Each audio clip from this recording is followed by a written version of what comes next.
Cool. We are going live now.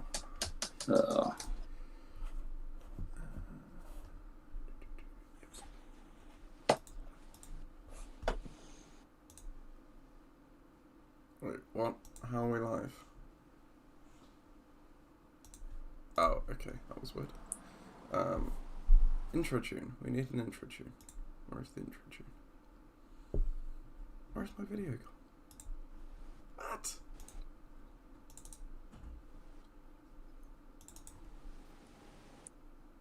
The whole Liam Kumar Day effect.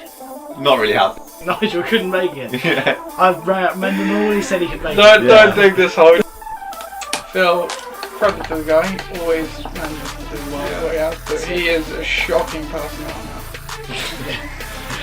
You guys got a trophy? No. It was pre-event. No, my life from Rashad Mendon Hall. Right, you go. I'm a tag, Jack! I'm a fucking tag! You never stop being a tank, Phil. Welcome to the LOC Report. We've had our mini bye here, partly due to me as I had a very busy, well, all due to me because I had a very busy week last week, but we're back into it, no less with the Game Day pod. Chris is here again as always, the co-host eternal, the Hall of Famer. How's it going, Coach? Co-host, even, both. Yeah, going well. That's it. So, you know, this is setting records even 10 years in. This is the earliest podcast I've ever done. So, you know, welcome to our friends. You know, here, there, and everywhere around the world. Yeah, we've got we're going for the Asian market in the next stage of LOC dominance. Of course, they're further ahead, so we need to get in there early for that. Absolutely. No, but yeah. So yeah, obviously.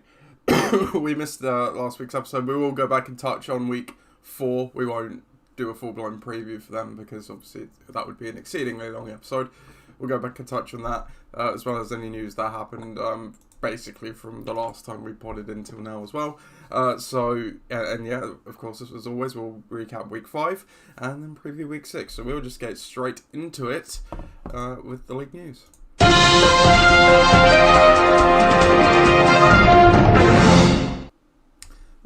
Of which there is quite a lot, given that we've had a week off. So, first off, we'll start. There was another trade that happened just after the last episode we did. Gridiron Yang traded Chase Claypool to bare necessities for Antonio Brown. If you remember, Gridiron Yang traded Michael Carter for Chase Claypool before week 1 as well, so he's on the move again. Chris, what do you make of this trade? From the CEO. It's a bit of a merry-go-round with this particular player this year, isn't it? It seems to be the bait in every trade, it seems. But yeah, that's it. At least there's some trades happening. It's not a really blockbuster though. No, it's not. And bizarrely, like I felt pretty good at the time. Obviously, Claypool had the hamstring injury. I didn't know how much time he was going to miss. My dad had Mike Evans as well as Leonard Fournette and Antonio Brown, so it didn't make sense for him to hold both Bucs receivers. I was very happy with Antonio Brown. I was quite high on him early in the season, and I thought, to be honest, he'd at least be on par with the other two. You know, it would be a three-way split receiver, but based on how he's been doing, he's arguably been he has been the top fantasy option so far. But then, obviously, Juju Smith-Schuster gets injured as well. Absolutely. Yeah, and Juju gets injured, and now Chase Claypool is pretty much, at least a lock and loaded bottom-end wide receiver too. So it works out for everyone, as you say. Yeah. Yeah, no, I think so. I think it's probably going to work out more in your favour, to be honest. Antonio Brown seems to be absolutely brilliant since he's made the move, shall we say. So yeah. Yes, that's it. I'm interested to see how that pans out. But yeah, absolutely. So on to the key injuries then. Again, quite a few big ones here again between when we were last with you. So Russell Wilson, he obviously had that gnarly middle finger injury on Thursday Night Football. He is now on IR, so he'll miss at least the next 3 weeks for bare necessities. Saquon Barkley, sadly, he was just getting back into stride. Then he suffers that freak low ankle sprain. Luckily, it wasn't more serious, to be honest. So he figures to be out. Well, he's definitely out this weekend. Probably, I would imagine, next weekend as well. But has a chance to come back after that. George Kittle for Neapolitans, so that was Neapolitans. but also George Kittle for Napolitans. He's now on IR with that calf injury as well. David Montgomery injured his knee, and Pat Stan's rotten injury luck continues. He's on IR. He'll be on there for probably a fair amount of time. And Christie Mccaffrey, we saw yesterday, went on to IR with that hamstring injury result. Very bizarre on that one, Chris, because it looked like he started training, in fact, last week. Obviously didn't play, was training this week, and then just stopped participating. I think it was Thursday or Friday, and now he's on IR. Very bizarre scenario that involved it there. Yeah, absolutely. It's a strange set of events. Again, it's almost like deja vu from last year, really. So this is a guy who clearly is great on his day and has been great, but injuries have got the potential to really gobble up 2 years of his career, which is a massive thing. For someone who you invest very, very highly in any draft, it's very difficult to replace somebody like that. So it's good in some ways that it's happened to Pat, and Pat's got quite a lot of options. But there's also an element of what if, because that could have been so much better. But obviously aggravated that in the week, and off on IR for a few weeks now. So it's at least 3 or 4 weeks out, which is, let's say, very difficult. Bearing in mind that those weeks are when the buys hit, and you need all the players you can get. Yeah, absolutely. Like you say, very sad for McCaffrey as a player, because running backs obviously have a pretty short shelf life in the NFL at the best of times. He's missed 2 years effectively in his prime. You'd figure those injuries are only going to mount up more as he gets, into his later 20s, and obviously that's when you typically see the efficiency wane as well. So very, very sad for him. And then, like you said, with Patterson, the one silver lining, he does have Chuba Hubbard. He did spend all that money to get him. We, last time around, did question whether that amount was spent. Obviously, no one could have predicted that McCaffrey would be back on IR now, but at least from a Pat Stan's point of view, he's covered, and it was a waiver move worth doing. Elsewhere, so Chris Carson's now on IR with some chronic neck issue, which for some reason has become a thing. So he's out for a few weeks for Detonators. And then Clyde Edwards-Helaire all injured his knee for your goal, so he is on IR too. Going to the waiver moves, so we'll double back and do a couple from between weeks 4 and 5, starting with bucking the trend, adding Damian Williams for $45. Now, obviously, he's on the COVID list now, but, at the time, it was big money. Damian Williams, obviously, he came in relief of Montgomery when he got injured and did a pretty nice job. What do you make of this one, Chris? Yeah, it's unfortunate again. I think that it may well come good, but it's again eating into that value. You pay $45 and you're going to want 3 or 4 games out of him. With COVID, it's very difficult because as we saw at patches last year, it could be 1, maybe 2 games, and even when they come back, it's not necessarily going to be the player's not necessarily 100% fit to play. Again, an unfortunate one. You can't really help the being on the COVID list at this point, but I think if there's any reason to say, to publish what players are vaccinated or not, that would probably be the reason why. Yeah, absolutely. But like you said, we do see, yourself being an example, we do see double jab people still getting the illness as well, of course. But just unfortunate. Speaking of COVID, the Cardinals have had a pretty rough one this week. 3 players positive, and now head coach Cliff Kingsbury as well. So, it's still playing a part in the NFL season, sadly. Viv says, morning, boys. Hello, Viv. Nice to have you with us on a game day. Please do comment and post as we go along. We will interact with you during the show. That's the benefit of doing it live and you being a watcher of it live. Our next move here, You Are Gold dropped Jameis Winston. That is the update. He spent $18 on him week 1, and now he's dropped, so I just thought I'd mention that one. Napolitans add Devontae Booker for $41, obviously in the wake of the Saquon Barkley injury. What do you make of that one, Chris? I can understand why you would do it. Are the Giants going to be really rip-roaring efficient in their running game? Are they going to be beaten to the point where their running game won't be a thing? Probably. So, I know that you at this point of the year you can't really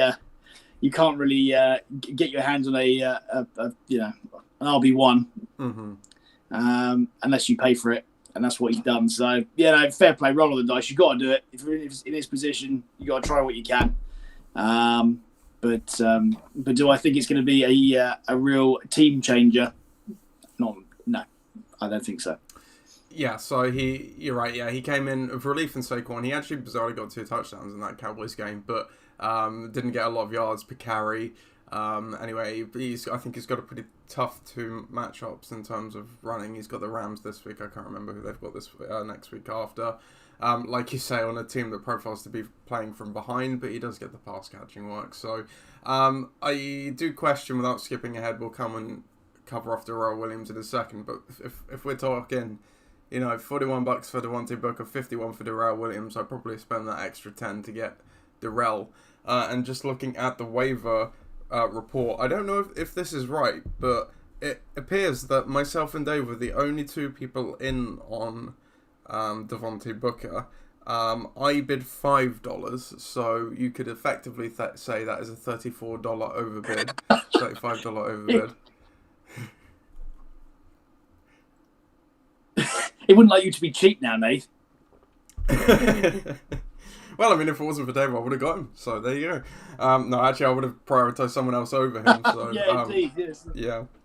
Yeah. So we'll see. Obviously, he needed the cover. We know Dave had a rough start to the year, so he's got that money. He's profiled to get a bit more money, even if he does turn it around along the way.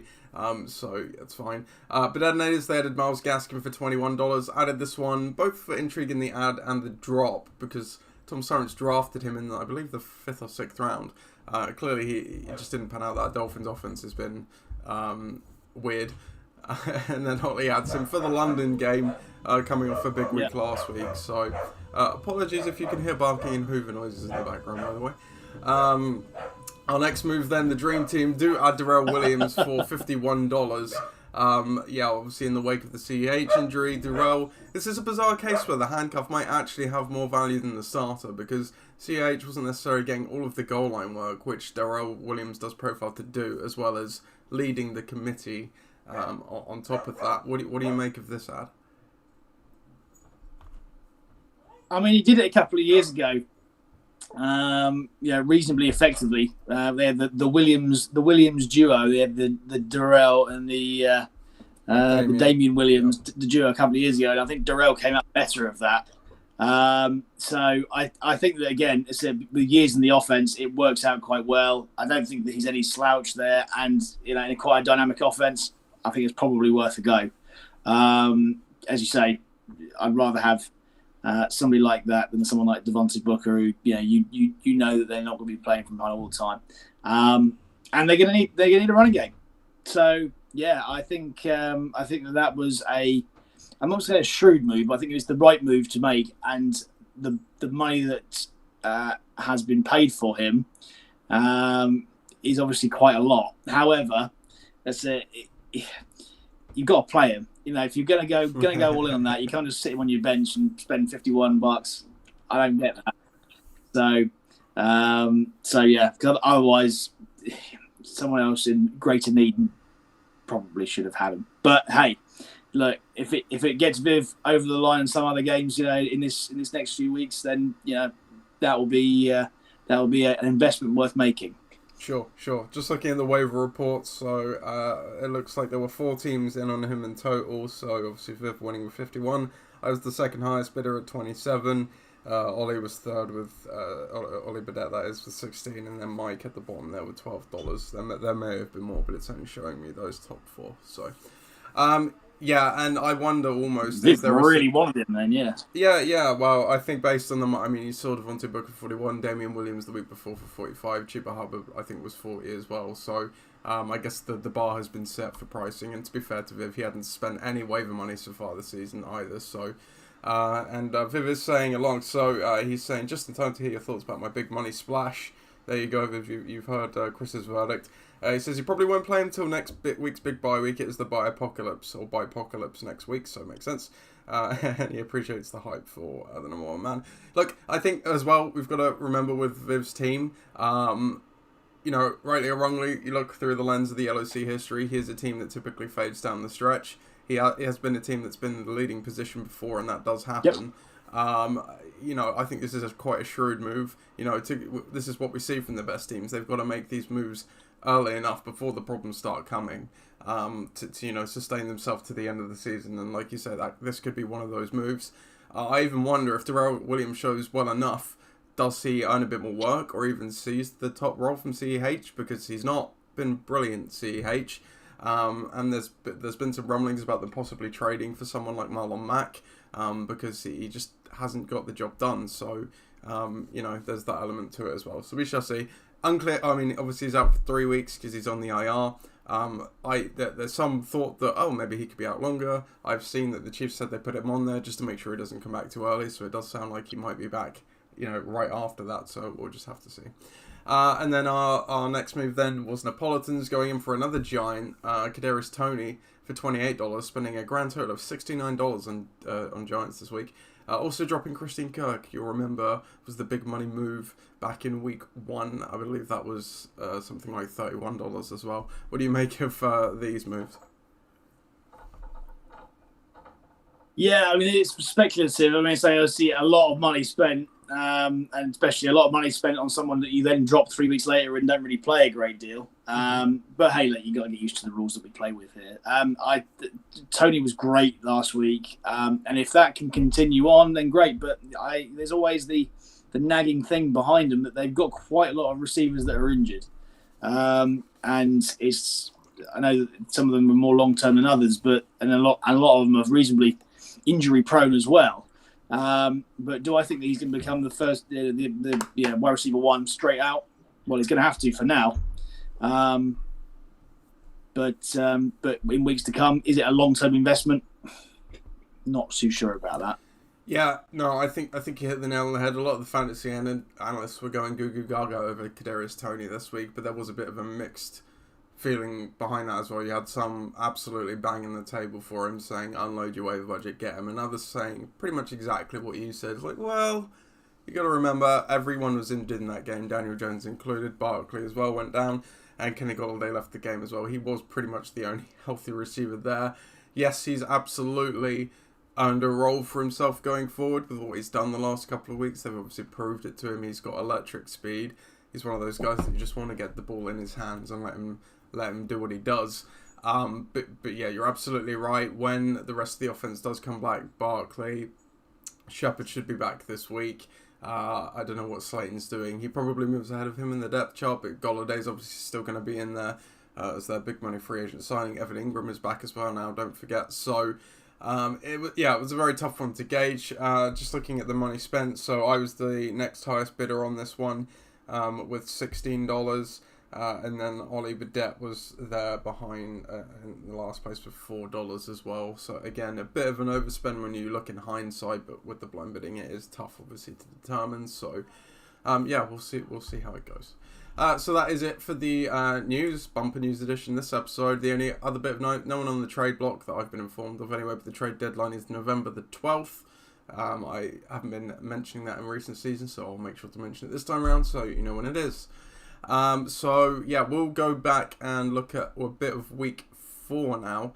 We'll only look at the top scores here and just kind of talk about the games in a summary view, so we can get properly into the week 5 matchups. So I can't remember what was our marquee matchup. I think was it the Ollie Bowl. I can't remember. Well, we wouldn't have had one, would we not? No, I think this was the week we previewed week 4, and then we didn't recap it because we didn't do a show last week. I think it was the Ollie Bowl, yes. It was the Ollie Bowl. Struggling. Yeah, so just looking at the top line, obviously, a good day at the office, apocalyptically bad day at the office for You Are Gold. Didn't really live up to marquee matchup, if we're being honest, did it? But Ollie got a win nonetheless, which was his second of the season. Not really. No. So they're plenty of other games to be had on that front, but yes, it's it definitely pulled Ollie Burdett out the mire and pushed OGB back into it, very much back into it. But yes, there are more interesting games this week in hindsight. Yeah, definitely. Gridiron Gang squeaked past Ixan in a very low-scoring game there as well. My team continued to get nothing from the quarterback position. Meanwhile, Ben had a chance to take it, 2 chances to take the win actually on, I believe, Sunday night and Monday night football. But I get a rare win there against Ben. Tom's turns against Ben SSDs. Tom, as you can see, comes out on top in that one. Napolitans against the Dream Team. The Dream Team were absolutely rolling, as you can see with the league high score there in week 4, 154. That may even be the highest score, certainly of the season year to date at that point. Ross's team beat Bucking the Trend as well, 126. They keep going, and the probably the most interesting game, balancing everything, was your game against Pakistan. Chris, 93.12 to 92.56. That was, of course, the week McCaffrey went down as well, I believe. So yeah, tough one to take there for Pat, but a solid win for your team all the same.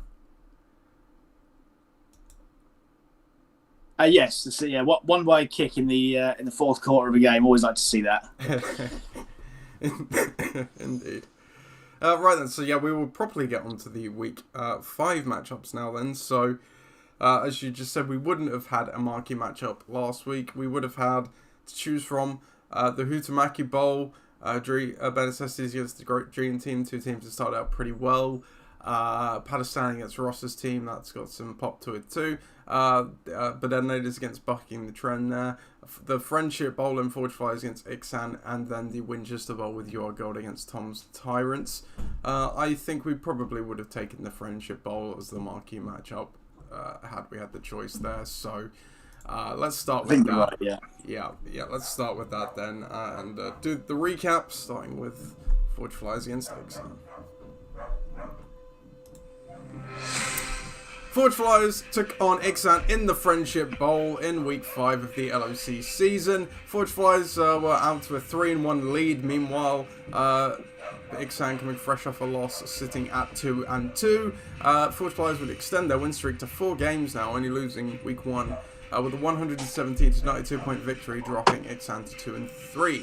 Looking down the scores, you can see there, it got interesting on the Monday night game, but ultimately Chris walked away with it in the end. En route to that, Aaron Rodgers got 24 points. Cordarrelle Patterson, he got 11. Derrick Henry rumbling for 31 points. Marquise Brown on that Monday night game in the second half, 25 points there. And Ryan Sucker with the 10 to get them over there. Even though Kenny Golladay put up a 0 because he left the game injured. On the other side for Ixan, Josh Allen erupted for 43. Nick Chubb erupted for 23. Nobody else got over 10. Damian Harris was the next closest with the 9.8 there, but yeah, they needed some more guys to turn up to make this one interesting. So their history of this matchup all time is now even further ahead, 14-4 all time for Forge Flyers. So there you go. Yeah, a matchup you dominate. Yes, not a very friendly matchup scoreline there, is it really? 14-4, that's nuts.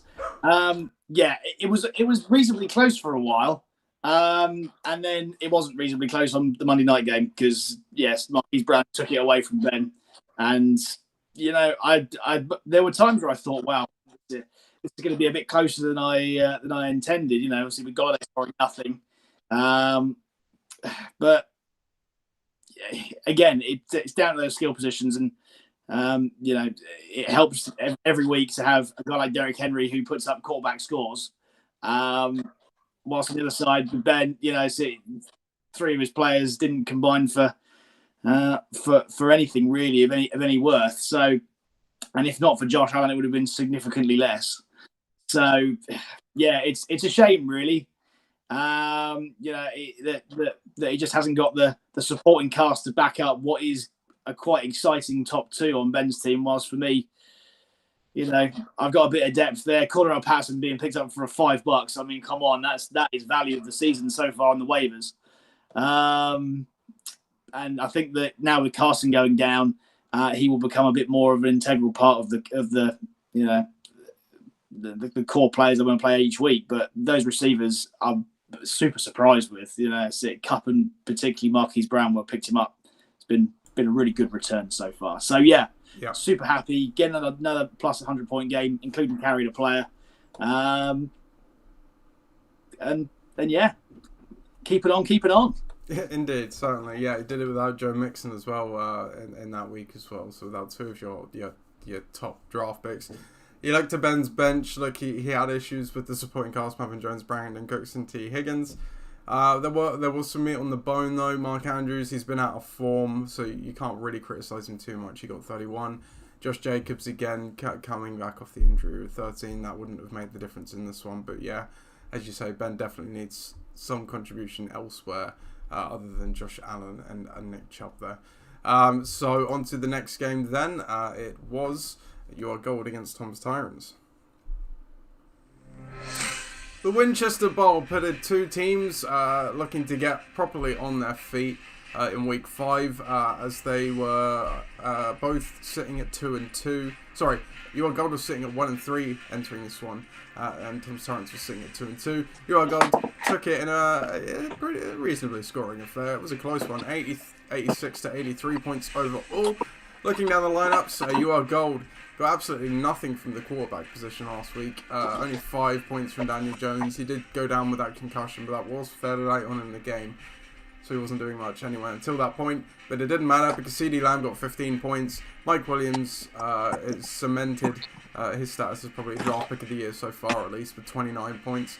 Nick Folk, he was the AFC Special Teams Player of the Week, with the 16 points there to get New England the win over Houston, and the Bears D putting up 13 as well. It wasn't all roses. CAH obviously went down with that knee injury. He only put up 2, and they obviously got nothing else from the other few players there either. On the other side of the ball for Tom's Tyrants, Kyler Murray, he had a bit of a low scoring day, uncharacteristic and unfortunate timing for Tom's Tyrants, because if he has a decent day, he takes this one. Only 16 points there. Najee Harris, he got 20 points. Deebo Samuel got 13, again another contender for a great draft pick, but you look to the bench for Tom's Tyrants, unfortunately, and see where it was lost. Colton Sutton, 18 points, Antonio Gibson, 9 points, so even the Panthers D would have brought home the win, but D's can be a bit random, and it would have been a .04 victory if he did. So anyway, you are gold, take this one then, and they now move the history of this one to 4-5, still in favour of Tom's Tyrants. Close one. Close. Very close. I'm not sure if this probably does constitute a bit of a gypsy win, not going to lie, when you beat someone with 82 points. But you got to get there. Yeah, look, it's about time that OGB's had a bit of luck. Yes, his team hasn't been great. It's a bit unbalanced. And especially scoring that without a quarterback, is none too bad. So if you can sort those woes out, then we might have a team here that has weeks where they can disrupt the order. But do I think that they're going to be a week in, week out contender? I haven't seen enough so far. Tom's going to be really disappointed though. Obviously, Kyler Murray's been a real integral part of how good they've been this year. Absolute fantasy stud, but. Yeah, without him firing, it just hasn't quite got him across the line. And I know that he's had that shoulder injury, and it wasn't, it wasn't a stellar performance. But at the same time, it's a bit concerning at this very, very, very, important part of the season for question marks to have to hang over arguably his most important player. Yeah. But he still has. He still has talent there, as you say.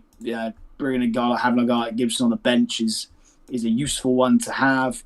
I love the fact that Najee Harris is doing well. I think that was a good, it's a good acquisition in the draft, because no one really knows what rookies are going to do.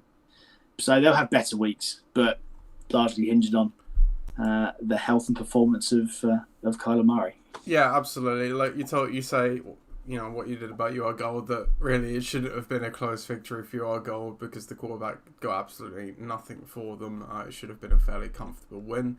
But then you'd look on Tom Stern's side, there's a bit of a butterfly effect here where the Chris Carson news came out last week, pretty much on like Wednesday, Thursday, that he wasn't going to play. Tom picks him up, Alex Collins up, that is the backup, slides him in, he only gets 7. If that doesn't happen, or someone else picks up, beats him to the waiver, he's playing either Colton Sutton or Antonio Gibson there, and he gets the win. So just a very unfortunate turn of events there for Tom. But both teams still very much in it at 2 and 3. We'll go to our next game then, Gridiron Gang against Neapolitans. Huhtamaki Bowl Part 2 took place in Week 5 of the LOC season, pitting Gridiron Gang leading up the Portsmouth division against Neapolitans, who were still searching for their first win at 0-4, and search no more. They would get it in an absolutely scintillating Monday night comeback, 109 to 96 points. And looking at Neapolitan's side, in that Monday night game, they got near enough 80 points out of Lamar Jackson and Jonathan Taylor to bring home that victory. 50 from Lamar and then 29 from Jonathan Taylor. Saquon Barkley, he obviously went down with that ankle injury in the game, only put up a 0.9, and no one else on the team put up over 10, so it really was about those two guys. For Gridiron Gang, again, another solid day at the office, 96 points. Kirk Cousins did disappoint with 15, as Gridiron Gang do continue to struggle to get much out of the quarterback position. Zeke turned up with 23 though. Alexander Madison, he got 19 points in another start for Gridiron Gang. DeAndre Hopkins got 15 as well. But yeah, Dave takes this one and he levels the series all time at 1-1, but most importantly, getting his first win in the LOC. And it's good to have the monkey off his back, I'm sure, isn't it, Chris? Finally, some life being breathed into that team. Yes, totally agree. And two guys you would have to expect that he would rely on for most of the season to be able to achieve these sort of numbers, because yes, that's it. They are biblical numbers. Really, really good. I mean, when you get, that level of points from two guys, you can't just sit back and go, well, I'm really thankful for that, because it's taken a long time for them to fire like that. I'm not gonna lie, that is pretty much the only reason why he's pretty much carried Saquon, and Saquon's out for the rest of the year. Yeah, there's been some handy scores. Look at Zach Moss's score there, but 49 plus 20, 49 plus 28, always 75. So we're talking nearly 3/4 of the points scored in that week from two guys. So it's unsustainable. But if they can even harness just a fraction of that going forward, then at least they're going to be in games to try and win them. For your team, that's it. I think it was reasonably solid. It's a shame that the quarterback didn't quite do what he did. And it's a shame he didn't play Antonio Brown. But you know what? Are you going to bench Lockett or AJ Brown? Probably not. So yeah, I can see why that happened. And also, you don't expect 75 points to come out of nowhere on a Monday night game, do you? Let's be honest. So, shame, but at least he beat you. So, yeah, this is one that like I said to you on the way to football, I don't think I've used the term jaw dropping quite often, but it's more a figure of speech than anything. My jaw quite literally dropped when I checked the scores the next morning. You never know. I was winning 96 to 30 points going into that Monday night game. And you never, it's obviously never over until it's over. But yeah, to wake up and see that was quite the shock indeed. You mentioned about Alexander. And my point there was it doesn't really feel like a loss when that happens, because what can you do? As you say, my team put up a solid amount of points. They just went ahead and did one of the all-time great games in the comebacks in the LOC. So you can't be annoyed at that, even if you're on the wrong side of it. Looking at my team. So you mentioned about Brown. Yeah, looking at the coach score point of view, obviously I could have mathematically got the win, but as you say, I'm not benching Lockett and Brown. I was playing Antonio Brown over Alexander Madison originally, but when Cook was out, I obviously flipped that over, so it would have only been a few points difference there. And even if I did have a better day out of Kirk Cousins, it still might not have been enough to get me the win. So better days ahead for both teams, as you say. Neapolitans very much will be looking to build on that as my team looks to rebound a bit. So on to the next game then. It was Bare Necessities against the Dream Team. Bare Necessities took on the Dream Team in week 5. Obviously, it was a divisional game. The Dream Team at 3-1, heading up that division, coming in off a 2-game win streak. Meanwhile, Bare Necessities going the other way. They dropped 2 in a row coming into this one. So, both trying to go in different ways and continue to go different ways. They did, with the Dream Team winning it again with another impressive 151 points to 102. That's 2 150 plus points in a row weeks for the Dream Team there. And no wonder, because you talk about Lamar Jackson and Jonathan Taylor. Well, how about Justin Herbert and Austin Eckler? 51 points from Herbert and 28 points from Austin Eckler. Absolutely incredible day there. James Robinson also seems to be back as well, or at least playing in the right matchups against Tennessee. He got 21 points. And Jamar Chase as well, again, one of probably the draft picks of the season so far. 22 points there with Younghoe Koo, chipping in 11 at the bottom too. On the other side of the ball, clearly that was all too much for the Dream Team, not helped by Russell Wilson injuring his finger in that game. He only put up 11 points. Elsewhere, it's not a bad day really. DeAndre Swift got 16, Travis Kelce got 12, Mike Evans got 23, Leonard Fournette got 17. So not a bad result, just simply outscored on the day by the Dream Team. The history of this matchup all time. It's still in favour of Bare Necessities, but narrowed to 10-9 record all time. So yeah, Dream Team very much looking like the team to beat at the moment. It does seem that way. And say, a couple of weeks ago when we last did the pod, I said to him it wouldn't be long before they were scoring 150 plus a week, and so it has been. And yeah, absolutely anchored by initially 2, Herbert and Eckler, with a bit of Jamar Chase, and now Robinson seems to have been awakened from the dead. That's looking quite scary. Bearing in mind that both Hill and McLaurin weren't firing on all cylinders in that given week, so I really do think that Viv's team is very, very, very good and very dynamic. Not a lot on the bench, but it doesn't need to be right now. While this is happening, some solid players, if not spectacular. But in years gone by, I would have said about an unlucky loss, and it's a shame for Dave. But actually, when you scored 102 points with the new playoff system that we have this year, scoring that's really handy to go towards the high scoring loser. It's a shame Russell Wilson's gone down, but really, as long as you can get a solid quarterback for this team, they're still going to be able to achieve points like this week in, week out. I don't think that that's going to disappear. Leonard Fournette coming back in and seemingly being the RB1 right now is doing so well for him. Again, it's you traded Claypool, he still has Mike Davis on the bench, so there's still some depth there. And they're still a very dangerous team, no matter who they play at quarterback. So as long as they can and I've got no doubt your dad would do that. They just need a 20-point lead quarterback and they'll be fine.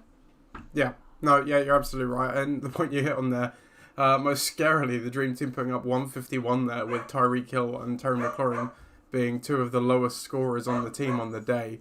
Shaping up to be a potentially frightening team for the rest of this season. On to the next game then. It was Pakistan against Forgot to Make a Logo. Coach Allen took on Coach Nunn in what's a little bit of a rivalry game there for week 5. Coming into this one, Pakistan 2-3, Ross's team 3-1, so pretty close in the rankings. 2-2, sorry, for Pakistan. But Pakistan took it. And it makes the division a bit more interesting, as now they are both 3-2. Pakistan wins this one 119-99. Looking down the lineup, Tom Brady did Tom Brady things and absolutely shredding Miami for 48 points on the day. Kareem Hunt, he also got 21 points. He's arguably been better than Chubb this season. Chuba Hubbard, the big wave move, he got the 13. That helps you. Justin Jefferson got 12, and then Harrison Butker got 10 en route to those points as well. For Ross's team, Pat Mahomes, he got 23. It's an okay day. Devontae Adams got 27. Darrell Henderson got 16. And the Bills defense got 18. So again, another solid day, but just outscored by Pakistan there. So Pakistan level it up 3-2, same as Ross now. And the history all time of this matchup, Ross's team, which is over on the right here, I believe, is now 5-3 all time against Pakistan. So yeah, good win for Pat, despite losing McCaffrey obviously the week before. Yes, absolutely. That top 3: Brady, Hunt, Chuba Hubbard, trio seems to be working brilliantly. We mustn't look too far into this because, without Brady's unbelievable scores every week, and yes, he's scoring more than he ever did in New England, and well, he could be on for a career year here. I saw something about he could be throwing for over 6,000 yards this year. Yep. Without those crazy scores, I don't think that that this team is looking nearly as solid in its foundations as it should. However, and they are also one injury away from complete disaster as well.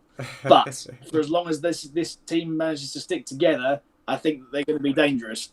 So again, without a guy like DJ Moore doing particularly well, they still score 120 points. There's a lot of flex in there, but it's all from the quarterback. So Brady has to be scoring, 25 points plus a week to be able to sustain this. As for Ross's team, again, much like your dad's team in the last review, that's it. Scoring 99.5 points right now, again, puts him some way to being, the highest scoring loser. It's not the worst thing in the world to be scoring that right now. I mean, the Bills D obviously did really well against Kansas City, which we wouldn't have expected last week, and that's made the score that little bit better. But when you've got a guy like Mahomes, Adams, and Henderson, who's going to be pretty solid week in, week out, that's great. I don't really like his receiving core and the flex. Kyle Pitts scored 17 points last week. If he can be unleashed a little bit to something that we all expected at the beginning of the season to be a bit of a red zone hero, then again that puts another string in his bow. But there's not a lot of depth here, and again, in exactly the same way as Pat, if there's something happens to one of those key players at the top, those top three key players, it's just not got that same kind of pop. No, yeah, absolutely, and you're right. You know what? Ross's team had a pretty good start of the year, but it's quickly crumbling away, which didn't happen at all last year. So there's a bit of positive regression there to normalise that out. Aaron Robinson obviously hasn't been great so far, and now dealing with an injury as well. Rodrigo Blankenship now on IR with that hip injury he was playing through on Monday night. Gronkowski is obviously out with that rib injury. Logan Thomas is on IR. Dallas Goedert is on the COVID list. Obviously, Michael Thomas still on PUP as well. So, Ross's team in a bit of shaky ground, especially with the buys coming up as well. You wonder how well they'll sustain themselves through that. And then on the other side, yes, you make the great point that Tom Brady's day is masked, or not masked, but probably made the week look better than it otherwise would have been. You look to the bench, as you say, not a lot there either in terms of depth. So Pat's got to be hoping that no one else gets injured. He maybe gets some healthy players back coming up in the bye weeks. Otherwise, he might struggle too. But they're both sitting at 3-2 as well, which isn't a bad place to be exiting week 5. So on to the last game of week 5 then. It was bucking the trend against the Detonators. Should we call this the B-Bowl? Why not? Bucking the trend against the Detonators. So entering this one, the Detonators were 2-2. Meanwhile, bucking the trend 1-3, looking to pick up some wins and get a bit close to in the division there, and that they did. 114 to 82 points overall. You can see it was fairly close in the early windows, but then Mike took it away there on the 9 p.m. games on the Sunday. Looking down the lineup, so for bucking the trend, 16 points from Ryan Tannehill, Damian Williams 14, Alvin Kamara 24, the first round pick starting to deliver the bill there. DK Metcalf, despite playing with Geno Smith there for a bit, 22 points. Murray Cooper 12 and Greg Zuerlein 14, so solid team day en route to that 114. On the other side of the ball for the Detonators, you had a few glow up games for a few guys. Matt Stafford got 19, Aaron Jones got 11.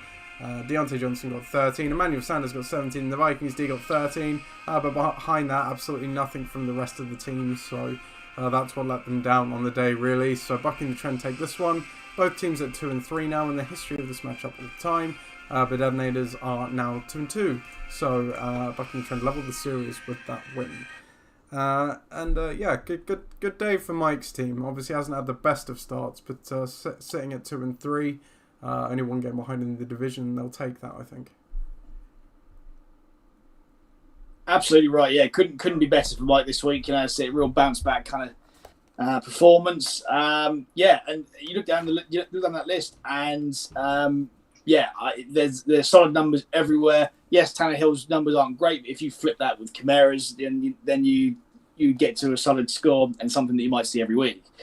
The one thing that I do worry about with my team, as much as I have for the last couple of teams that we've reviewed, is that now that Damien Williams is on the COVID list, presumably brings Julio back in. But aside from that, there's a lot of guys that get in snakes elsewhere. Look at a guy like Miles Sanders, who, just isn't that same guy as he was a few years ago in that bell cow running back role. Look at a guy like Pittman. Well, you got T.Y. Hilton coming back very soon. You'd like to think that he'd get more looks. There's maybe one roster spot in there that he needs a bit of work on, and hopefully Julio is that guy that brings it back. He hasn't been great so far, but 114 points near enough.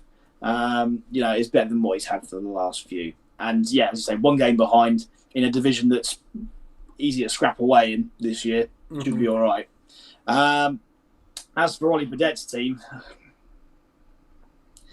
well, that's it. I'm not sure at what point we call it trash, but I think without Aaron Jones scoring a crazy amount of points every week, it's just not there. He's got to pick the right quarterback every week. I know we were talking about playing Stafford, and I kind of get it, but the Cowboys, to be fair to them, have been great so far, and it's going to take a real huge effort from Prescott and Jones. And when Ridley comes back, you're going to have to hope that he's everything you wanted him to be to have a chance here. But some interesting spot starts. A guy like Emmanuel Sanders in that sort of offense will probably do quite well at certain points of the year. Deontay Johnson will be touchdown dependent all year round. And aside from that, there's not a lot else to say. So it's going to be an uphill task for Ollie Badette, but we've seen it before. And if there's somebody who's capable of putting out a cobble together a team short notice and win, he's done it before. I know last year so he beat me in the playoffs. Yeah, no, absolutely. Yeah, with the 3 hat-tricks there. Yeah, you're right. Look, Deontay Johnson, like you say, he'll be a bit better now with Juju Smith-Schuster out, you would think. Probably help solidify the targets between the top 2. He was obviously without Ridley this week as well due to that personal issue for whatever reason. But yeah, there are more problems to solve than that those guys are going to fix. And as you say, for Mike's team, had a slow start, but I think that was just a bit of an oddity as opposed to them being a bad team. So we'll see how they do going forward. So that was all the Week 5 games then. So just covering off milestones, standing and stats. So we'll start with the milestones. Only one. Bare Necessities notched their 80th regular season loss last week. So there you go. Looking at the standings then, as they are, so starting with the Southampton Division, Dream Team heading that up at 4-1.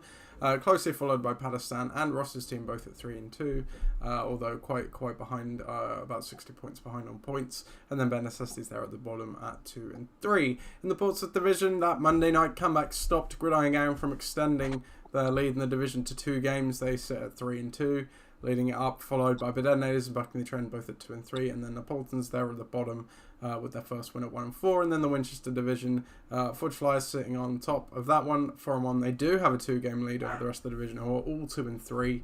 Tom's Tyrant 6-an and You Are Gold there from 2-4 based on points.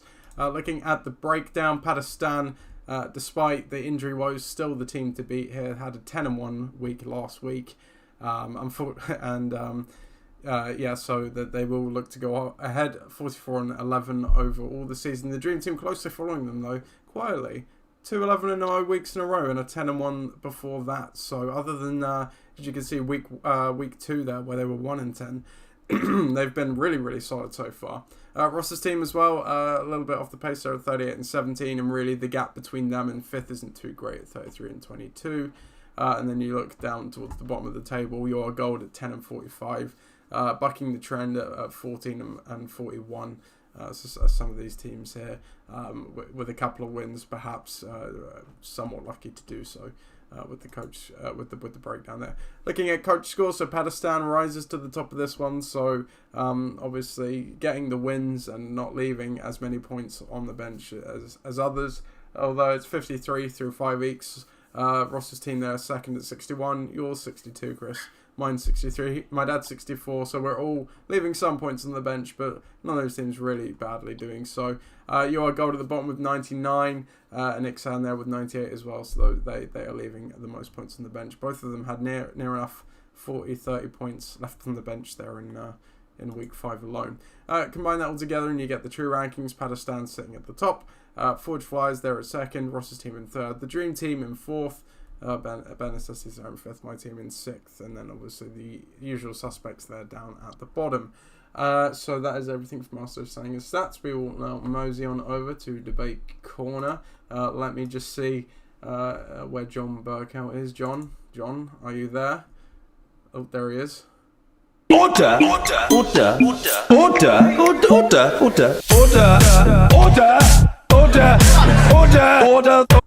Thank you, John.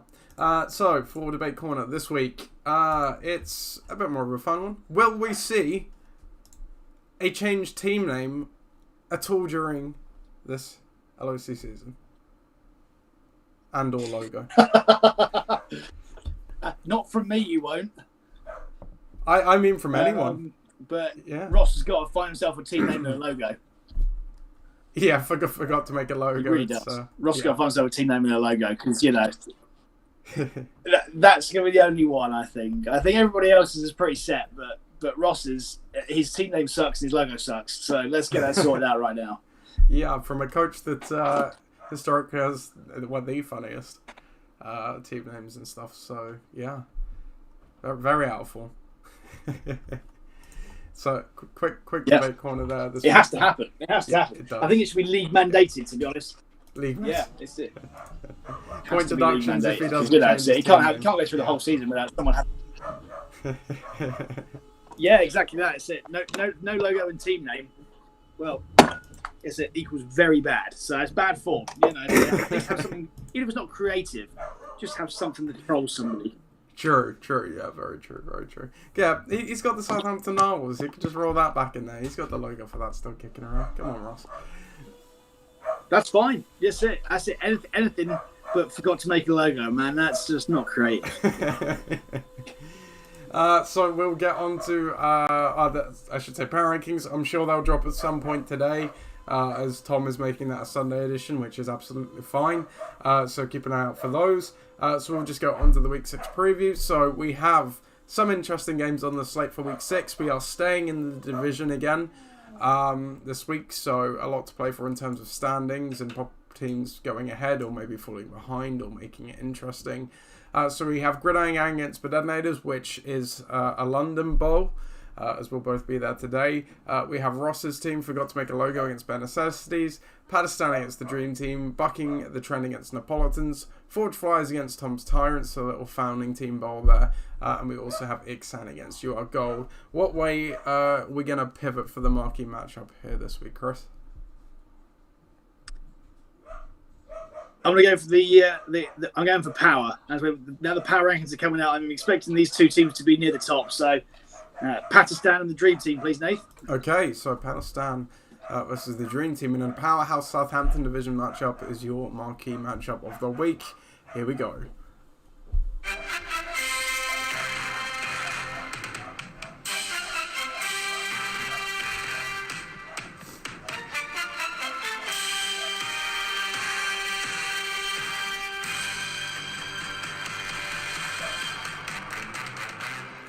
LOC leading Dream Team take on Pakistan in Week 6 of the LOC season in this marquee matchup. The league leaders and Southampton division leaders Dream Team take on Pakistan 3-2, hot on their heels. Both teams coming off wins. The Dream Team, 3 of them in fact, and projected to get another here. 103 to 80. Pakistan does have a 26-point lead, but he's had 2 players play already. Tom Brady on Thursday night, 22, and Chris Godwin with only the 4.3 there as well. Looking down the lineup, so he has put Christie Mccaffrey back in, but of course he's now on IR after looking like he may return this week. So Chuba Hubbard profiles to come in there. Kareem Hunt questionable, but he should play. Other than that, I don't think the other guys have changed. So they'll be rolling out the 20 personnel this week. 2 running backs and 3 receivers.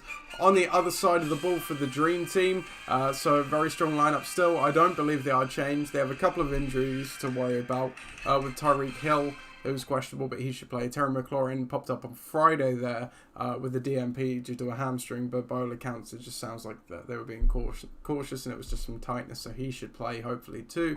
They are also rolling out the 20 personnel there. 2 running backs and 3 receivers. History of this matchup all time. The Dream Team are 6-2 against Pakistan, so the record is in their favour. Chris, what do you make of this one? Woo-wee, it's going to be an exciting one, this one. Now, I know that Brady's gone for 22 points, and that's all right, but it's all about the other side for me in this one, because Pat's already scored 26 points. He's already had 2 guys play. It's it. McCaffrey's coming out. Chuba Hubbard's coming in. But it doesn't matter because Justin Herbert's playing Baltimore, as is Eckler. Baltimore have been disgusting in the secondary, and I think they should be picking them apart. Robinson playing Miami in London today. That's it. They've been changed their mindset completely. They're run first. He's been awakened. That's it. They've realised how good a player he is. And I think that against Miami today, it's a great time to showcase that, especially in early prime time. So Hill against Washington, Chase against Detroit, McLaurin against KC, all plus matchups, all great. That's it. And then you've got the Steelers going to go and sit on Geno Smith all the time, which is going to be hilarious. So look, to the Dream Team, I cannot tell you how stoked I am to see this, because it could be one of the first times, if not the first time, we've seen a team go for 150 points in 3 consecutive weeks, and that would be some achievement. Pakistan, on the other hand, it's it. We talked earlier on about how Brady needs to keep scoring over 25, 30 points to be able to keep this team going. I don't think he hasn't done that, and I don't think the supporting cast can be able to really help him out here. That's it. Yes, Kareem Hunt's going to be the number 1 back in this matchup, as is Chuba Hubbard, but I don't care because both of them are playing reasonably tough defense. It's going to be high-scoring games in both, but I think through the air rather than on the ground. Say DJ Moore. You don't know what you're going to get from that guy every week. And the Broncos play in Vegas. I'm not being funny, but Vegas have been pretty good this year. So as good as the Broncos have been. So I think that the pluses on Viv's side are so much more than that's on Pat's side. Viv's proven the last couple of weeks that he is the team to beat. I have to say, I want to go for him in this matchup. Dream Team is the hottest team in the LOC right now. So hot. They've got the great players. They've got, as you say, great matchups in this one. You very rarely say you would be surprised if a team didn't score 150 points. Health pending of Tyreek Hill and McLaurin. I think you can say that about the Dream Team this week. I think Pat could still have a nice day. 22 points from Brady, it's not going to kill you. Chris Godwin, 4 points. It's not great, obviously. But I don't think the supporting cast is bad at all there between Hunt, who will be the RB1 today, Chuba Hubbard, who will be the leading running back for the Panthers, Jefferson and Moore as well. Solid team. You just, as you say, you just see the Dream Team absolutely piling up the points on the scoreboard. So, I think they'll come away with the win in this one too. That is definitely a marquee matchup. You're right there, Chris. Our next game then, it is into the Portsmouth division, bucking the trend against Neapolitans.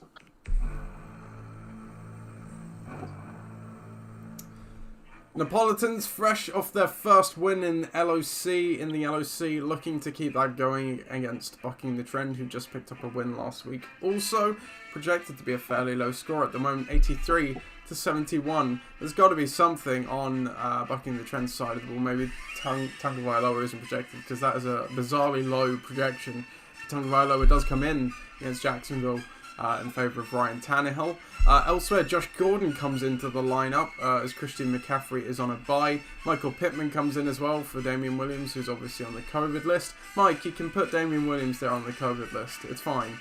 He's allowed on. Elsewhere, you've got DK Metcalf, Jalen Waddle. I think he might come in as well, possibly he might have been in there last week as well. And then Amari Cooper at the bottom. So they are going with the rarely seen spread offense. 5 receivers.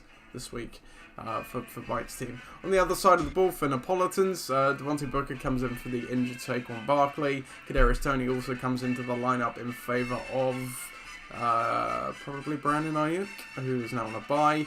Other than that, I believe they are unchanged, so they are rolling out the 30 personnel this week, wishbone, 3 running backs and 2 receivers.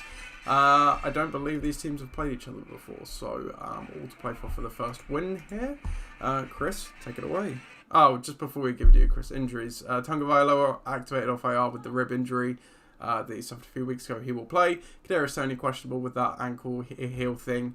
He should play. Barkley's obviously out with that low ankle sprain. Damon Williams on the COVID list, and George Kittle on IR. Over to you, Chris. There you go. You got it. And well, a bit of housekeeping.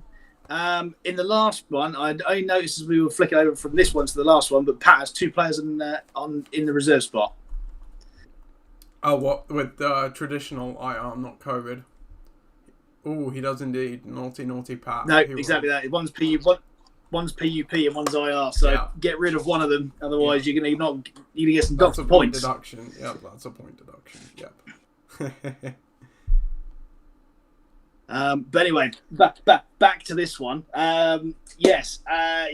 First of all, get Josh Gordon out. First of all, because he's not going to do anything. I can tell you that now. He's going to turn up in a smoke-filled car, and he's not going to play. And he's certainly not going to play the way you want to. So yes, I know Julio against Buffalo probably doesn't seem that great, but yeah, I'd say that it's probably a better player than Josh Gordon. So anyway, onto that.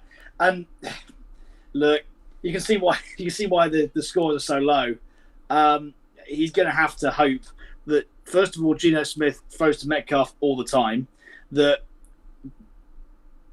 Pittman has the same kind of volume as he has seen the last few weeks, that Tua and Waddle combine in London for something they haven't done before, and that the Cowboys turn up to New England and don't get completely pasted by Bill. So, but the Packers versus Chicago should be fun. Look, I think that this week could be a real low-scoring, gritty one, except for, again, the Lamar Jackson Jonathan Taylor combo, because I don't like anything else really. To me, I think that Lamar's going to outscore Tua. I think that Taylor against Houston's a decent matchup. The matchups on the other side completely suck. Zach Moss, is he really going to see the volume that you're going to need to see to be able to get across the line? And the Patriots playing Dallas, who are, they're in form and they're looking pretty good. So, yeah, I think this here, it's a coin toss for me. But provided that Lamar and Jonathan Taylor play as they did last week, or at least a fraction of they did last week, that should be well enough to go and beat Mike's team. I just can't see, unfortunately, with those receivers that he's got in there right now, where it's going to come from. I just don't see it. Yeah, it's kind of a tricky one. There's a bit of projection on Mike's side because obviously he's plugging Tagovailoa in and Jalen Waddle, who Brissett's not been great for the Dolphins' offense. Tagovailoa should inject some life into it. In week 1 as well, he liked to throw to Waddle, so I kind of see what he's going for there. I agree, Josh Gordon's got to come out. Pittman, I don't mind. He actually did pretty well on Monday Night Football against the Ravens there. Like you say, Julio comes in, he'll probably do a little bit. I think it's going to be an okay, solid day for bucking the trend. Nothing spectacular. I think the projections are right that it's going to be a fairly low scoring one. Looking on Dave's side, we kind of know what this team is. Obviously, last week was great for them getting that Monday night comeback and that first win. But as you kind of say, he's going to need Lamar Jackson and Jonathan Taylor to really carry the mail to give this team a chance week in, week out. We don't really know what we're going to get from Booker. We don't really know what we're going to get from Toney, with Shepard and some other players in that offense being back as well. Obviously, only got 3 from Devontae Smith there at the start. Zach Moss, against Tennessee, it's not the worst matchups. I agree, it's probably going to be a fairly close one, fairly low score. I think I might actually pivot to Mike with this one. I just think, in terms of pure talent, you look at Neapolitans, it begins and ends with Lamar Jackson and Jonathan Taylor with the current state of their injuries.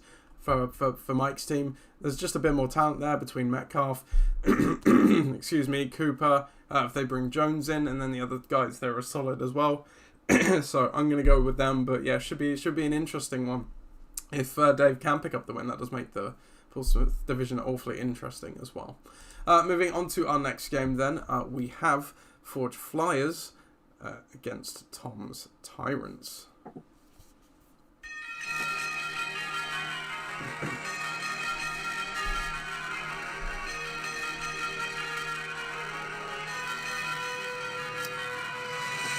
Forge Flyers leading up the Winchester division takes on the Winchester native Tom's Tyrants, sitting at 2-3. They'll be hoping to get a win to keep it interesting, because if they don't, Forge Flyers could move to 3 games ahead in that division, currently on that 4-game win streak after only losing in week 1. It's projected to be a nail-biter, 91.72 to 91.21 in favour of Tom's Tyrants. Starting with Tom's Tyrants, they got 8 points from the Bucks on Thursday night. In terms of other changes, Cortland Sutton comes into the lineup in favour of Debo Samuel, who is on a bye. Other than that, I believe they're unchanged at the moment, so they're rolling with the 20 personnel this week.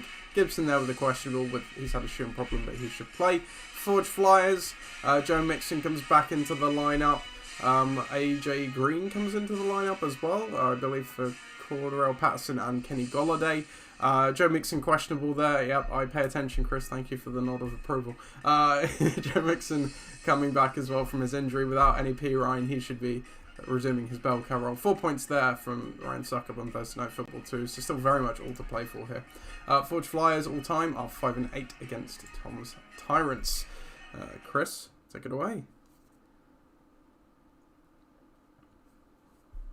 Yeah, I want to see the battle of the QBs here. You know, Rodgers has historically been really good against Chicago, and Kyler Murray coming back from a disappointing, if not injury hit, performance last week playing Cleveland in what should be a bit of a barnstormer.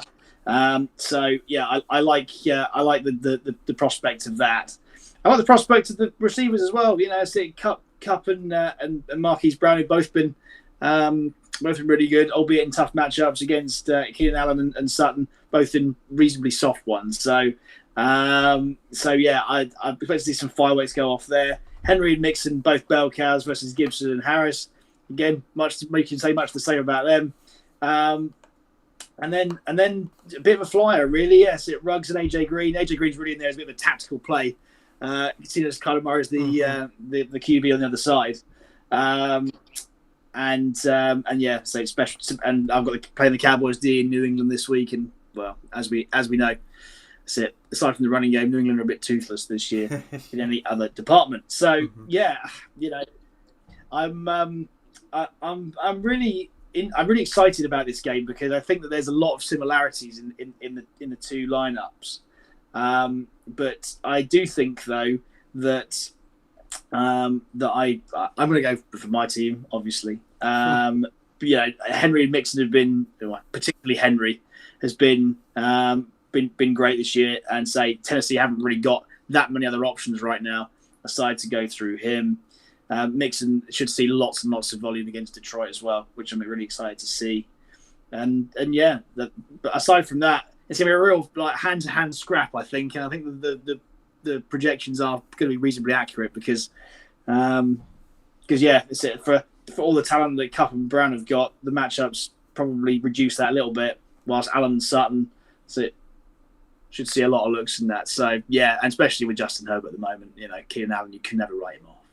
Yeah, definitely. But it's a nail biter is probably the best way of describing that one. Yeah. Starting with your team, look, Aaron Rodgers, he's made his whole career making Bears fans cry, so it's probably going to continue. Derrick Henry, who's obviously been the linchpin, the foundation for your team. We know what the stats are for the Titans typically in games where they're losing compared to games where they're winning in terms of Henry's carries and production. This is a game that they profile to be losing in, so you do have to wonder how much Henry will do. Obviously, phenomenal talent and always capable of putting up a lot of points. But if there's a game you think he might not deliver in, it could possibly be this one. Joe Mixon playing against Detroit. It's a pretty good matchup, obviously. He's carrying a bit of an injury, but they need him to carry the mail, so you figure he'll probably have a decent day. And then, you say, two solid players in Cup and Marquise Brown there. Who'll generate something between them as well. You think get a wild card in AJ Brown. Obviously, it's a bit of a lottery which Cardinals receiver goes off, but he certainly could be one of them. On the other side, Yeah, you talk about Kyler Murray. They need him to do well. Obviously, it'll be really interesting to see how the Cardinals do without Cliff Kingsbury, who is he calls the play calls there on offense for Arizona. What I've seen is he's going to script as much as possible, and then in the game it's going to be really between the quarterbacks and a couple of the coaches what the play calls are. So that'll be an interesting dynamic. This may only have been bizarrely, we're in week 6, maybe only the second time Tom is playing both Antonio Gibson and Najee Harris. It's not happened as much as you think it would have, but it makes perfect sense here. Gibson, to a degree, he's shown he's been matchup proof, even in games where, Washington profile to be behind and then he doesn't profile to get much work. He's still produced. And Najee Harris is an absolute dream matchup against Seattle as well. So those two are really going to carry the mail there. Keenan Allen, as you say, against Baltimore, and with Mike Williams possibly not playing, and even if he is maybe limited, could be the one they lean on there. Colton Sutton did a great day last week, still profiles to be that lead receiver there for Denver. And then he's got Henry Ruggs in there. I think it's probably a best of a bad bunch. He's got to choose between the waiver guys there. So obviously the weak link of that offense, but he's one of those guys that only needs one play to make it worthwhile. I think I might lean Tom's Tyrants this week. I completely agree with you, Chris. Nailed by a very close one to call. If I'm going to be really nitpicky, I think it is going to be the battle between Najee Harris and Derrick Henry for me in this one. The two RB1s of each team. I see a much easier route to Najee Harris having a huge day than I do Derrick Henry with what we think the game script will be there. Albeit if Derrick Henry can produce, I think it probably definitely puts the game in your favour because the rest of the roster there is stronger than on Tom's. Not that I don't like Tom's side, but what your team has demonstrated so far has been stronger. So I'm going to go with Tom in a real close game there. And maybe make the Winchester division a bit more interesting. Otherwise, you could be locking that one up very early, Chris. Next game then, it's Ixan against You Are Gold.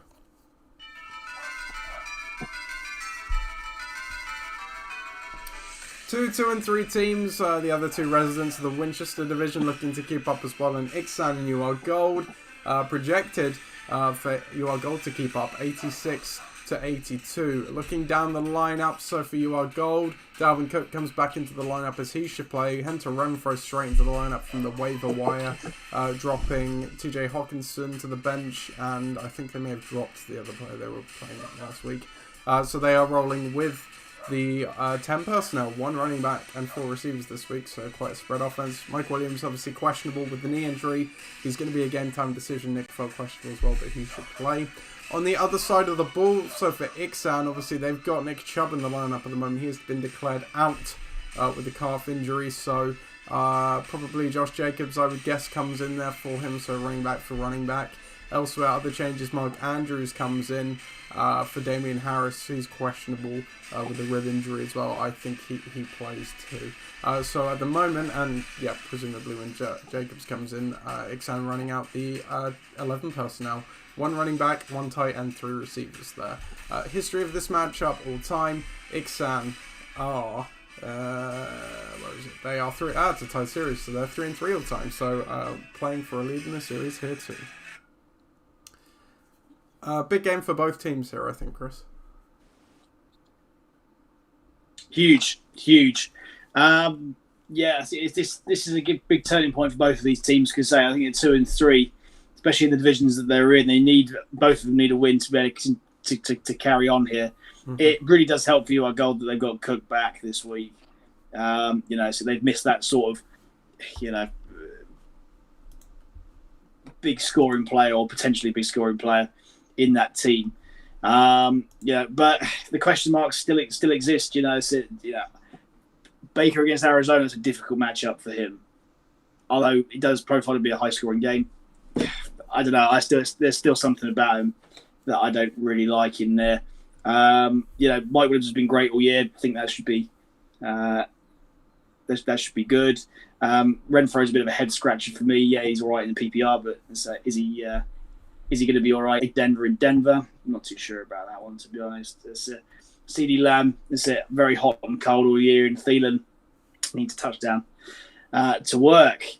And the Bears D, of course, at the bottom there, still in for some reason. playing Green Bay, as we just talked about a minute ago. It's a historically bad matchup for them. On the other side, Ben, he's got Allen playing Tennessee, and I think that then with that matchup on Tuesday night, on Monday night, Tuesday morning here in prime time, that's it. We showed what he could do last week, and Tennessee have been really bad defensively this year. I'd like to think that he'd be able to pick that apart. Cooks is still the wide receiver one there, as is Marvin Jones, but again, just in two bad offenses, and I don't like it. Mark Andrews did well last week, but playing the Chargers is a completely different kettle of fish. And T. Higgins against Detroit show a slightly better day. And I say again, Browns D against Arizona profiles to be poor as well. So again, matchup-wise, not great, but the fact that Nick Chubb isn't in that lineup, is probably the most devastating blow of all for Ben, because he has to then play probably Jacobs or perhaps the very touchdown-dependent Connor. Is that going to work? Is Josh Allen's points going to leverage that? And I'm not sure that it is, bearing in mind that he's got those two receivers that consistently don't do anything, particularly Marvin Jones, who consistently does nothing. So, yeah, I hate it, but you are gold, I think. Yeah, I agree. I don't want to call either of these teams to win, because there's things about both teams where, you look at your goal, Baker Mayfield doesn't really inspire you with much confidence. Dalvin Cook's back, but he's probably got, I say, a fairly tough matchup against Carolina. Zeke had a pretty good day, so he probably will do pretty well. But then, as you say, the supporting cast there is a bit hit or miss. Certainly with Mike Williams injured as well. He really needed him. I think if he had a healthy Mike Williams, it's probably your Gold's game to lose. And then, as you say, on the other side, Josh Allen's there. That's pretty much it without Nick Chubb. So can Josh Allen carry? It's really going to be a case of, I think, Josh Allen versus Dalvin Cook, whichever one of those has a big day, might just do enough to allow the rest of the team to carry it home for each respective team. And they're both profiled to go off. I think I'm going to go Ixan, I think so. But yeah, there's this should be an interesting game to see, and obviously, while they might mathematically stay alive in the division, they need to get some things sorted going forward to turn themselves into a team that might contend. On to our next game then. It is Gridiron Gang against the Detonators. Oh no, that's the wrong jingle. We want this one.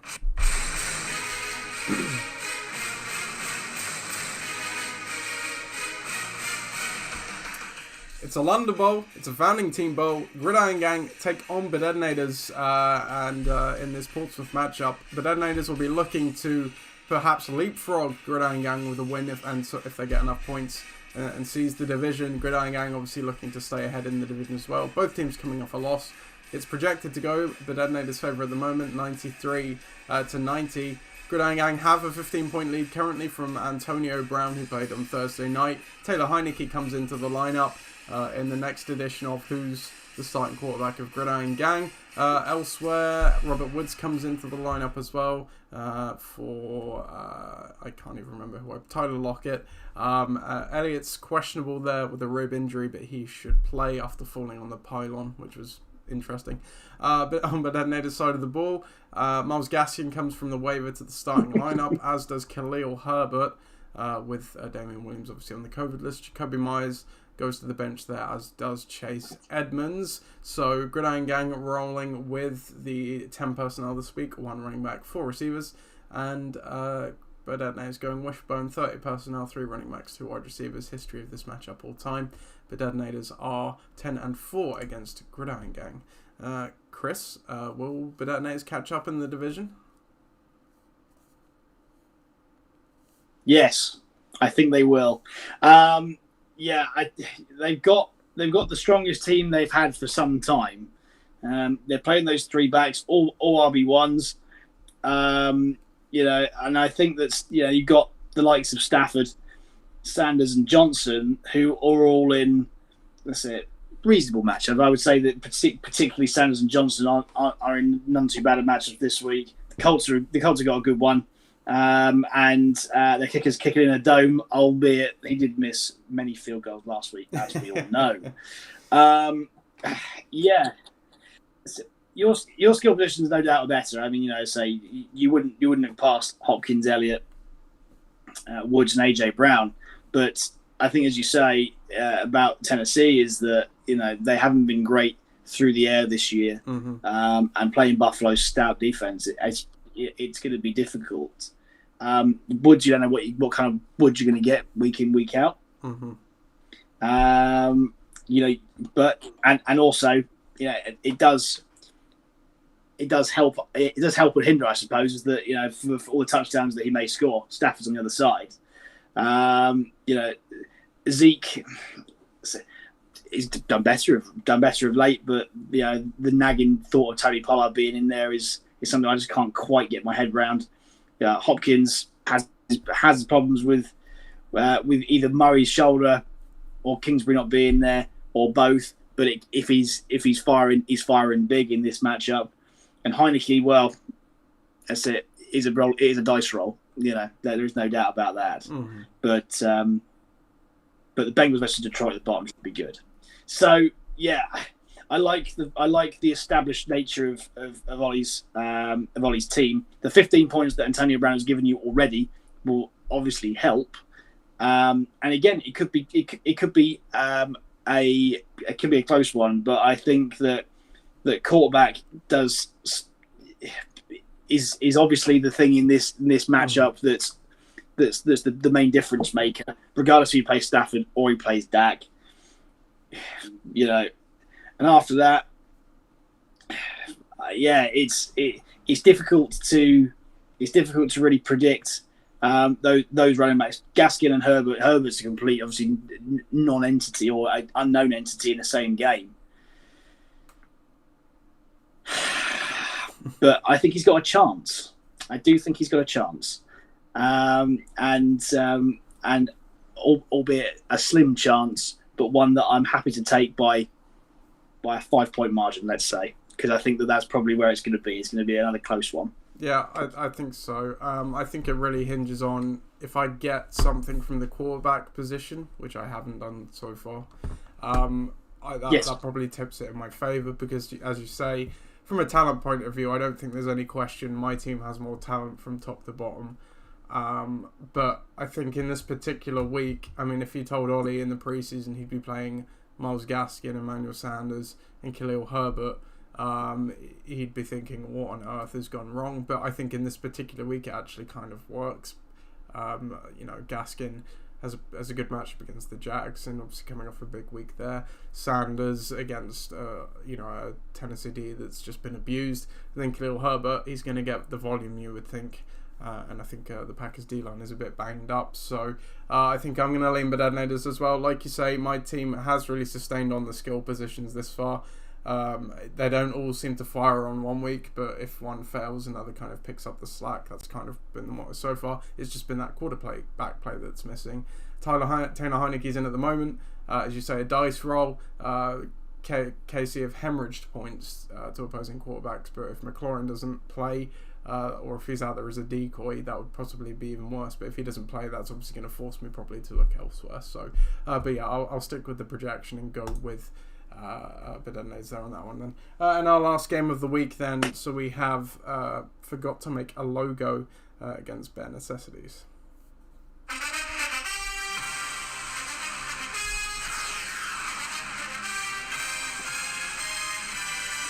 Bare Necessities take on Forgot to Make a Logo in this Southampton Division matchup. After starting 2-0, Bare Necessities are on a 3-game slide, looking to turn it around here against Ross's team, who are also coming off a loss after starting 3-1. Projections in Bare Necessities' favour, 94-88, and they have a 27-point lead to boot as well. Looking down the lineup for Bare Necessities, Sam Darnold comes in, obviously in favour of the injured Russell Wilson. Mike Evans, he only got 3 points on Thursday night, but Leonard Fournette picked up the load a bit with a 25-point game there. In terms of changes, I think this team might be unchanged compared to last week. Maybe they had one change. DeAndre Swift, they're questionable, as he's been all season long, but he should play, so they are rolling with the 21 personnel, 2 running backs, and a tight end and 2 receivers. On the other side of the ball for Ross's team, unchanged at the minute, Allen Robinson questionable but should play, Rodrigo Blankenship on IR, so this team's looking for a kicker at the moment, and nothing else to turn to on the bench, but so they are rolling out the 21 personnel also. History of this matchup all time, bare necessities are, where's Ross's team on here? 6-3 all time against Ross's team. Chris, which team will get back on the win bus? I literally have 30 seconds to be able to say this, and I have to leave you, dear viewers. But Okay. That's it. Ben Necessity's going to win. Ben Necessity's going to win this game. They've got a very, very healthy lead. Mahomes and Kelsey for all Mahomes will throw to Kelsey. It will nullify that. They've had a good run. Sam Darnold against Minnesota is going to be the crux of this one. But I love the fact that the Rams are playing the Giants this week. Ross relies on those top 3 players alone. I think they will have good days, but I don't think the supporting cast will have enough good days to be able to beat out Dave's supporting cast. So, better necessity it is for me, and I will see you next week. Cheers, Chris. Thanks for joining. No problems there. I'll finish up. Take care. Dear listeners, see you, Chris. I think Chris had it right there. Ben Necessity should win this one. You look at the team. Darnold from Wilson. Bizarrely, who would have predicted this in the preseason? I don't even think that's necessarily much of a drop off. He gets a good matchup there against Minnesota. Stephon Diggs, he's not been great so far, but he's due. All the stats point towards saying he's due. This could be the get right game for him. DeAndre Swift, he's been good for the line. Lions haven't been great, but they run through those running backs there on that offense. Travis Kelce is obviously solid. Yes, Evans is disappointed. Fournette picked up the sack. 27 between 2 players. You'll take that. That's 13.5, 14 points each. And then, good special teams there too. On Ross's side of the ball, needs Mahomes to turn up, which he absolutely could well do against Washington, as they are awful. Devontae Adams, pretty sure he loves beating up on Chicago too. Then you've got Darrell Henderson, Allen Robinson, who's not been great. Darren Waller, Devin Singletary. It's all going to be about Mahomes and Adams in this one. You think Henderson should do well, and then what do you get elsewhere? You're playing the Bills defense against Tennessee. That could be okay. Obviously, a team that needs a kicker. Have more faith in bare necessities here. I think they've been an okay team with a bit of a bad rep the last few weeks. So, bare necessities to take this one for me. As you can hear, my voice is going. I also need to go because my dad is outside to take me to that London Bowl game, as I mentioned. So I hope you enjoyed this episode. Obviously, good luck with your games today. We'll be back as scheduled next week. But in the meantime, obviously, have a good one. Good luck. Unless you're playing me, of course. Goodbye.